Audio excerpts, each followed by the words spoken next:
I particularly, am thinking about the good things that are happening, particularly in Canada. And I've been thinking a lot about how Canada has responded to the Syrian refugees. And I've been thinking a lot about private sponsorship. And I think one of the proudest moments that I've had in maybe a decade is when citizens who have come together, and I'm involved in 4 different groups, including 2 neighborhoods, that have come together to sponsor a refugee, and they raised 30, and we've just been asking another group that I'm part of to raise $50,000 to bring Syrian refugees over, and it requires a large-scale engagement. And then when the government doesn't act fast enough, I get so excited because the agencies and these community people rise up and say, hey, we want to do something. You have to work faster, government, so that we get our refugees, so that we can do our work. We've got everything set up here. And I'm just thrilled by that. I'm thrilled by Canadians' response.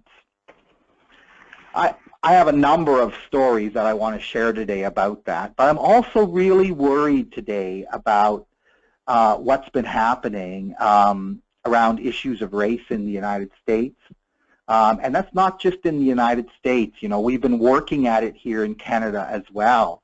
But we've had tremendous struggles, but a new awareness even about Aboriginal issues and wanting to bring some sense of equity there and justice, And I think it's a really important time.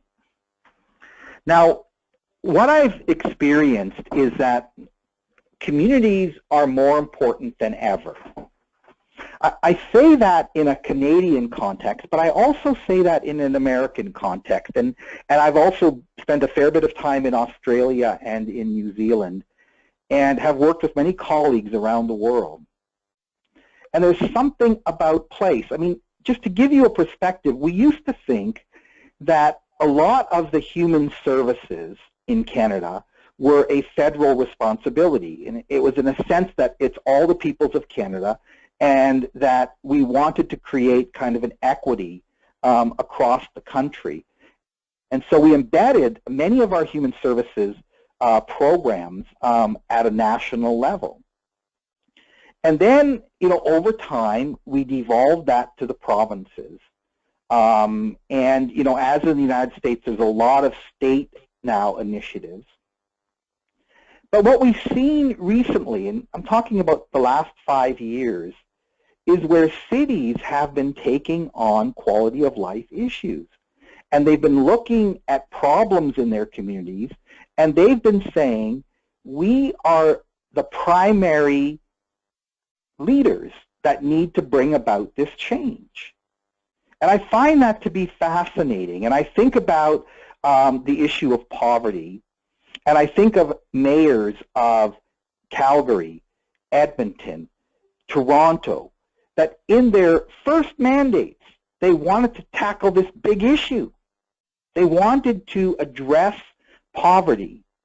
When you think about that, municipalities have so often just basically dealt with infrastructure, water, sewer, roads, policing, ambulance, and fire, that kind of thing.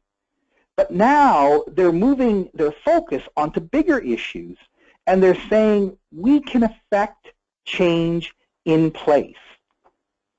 Now that's been very interesting, and you could say, okay, well maybe we just have all these progressive mayors.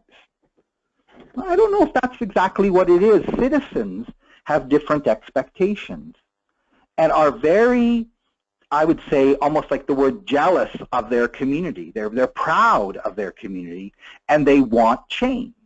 And they're pushing government to do more.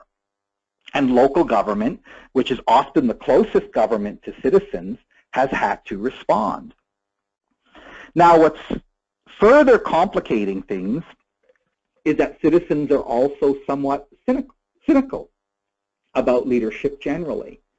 And so they're not they're not ready to just let government do it.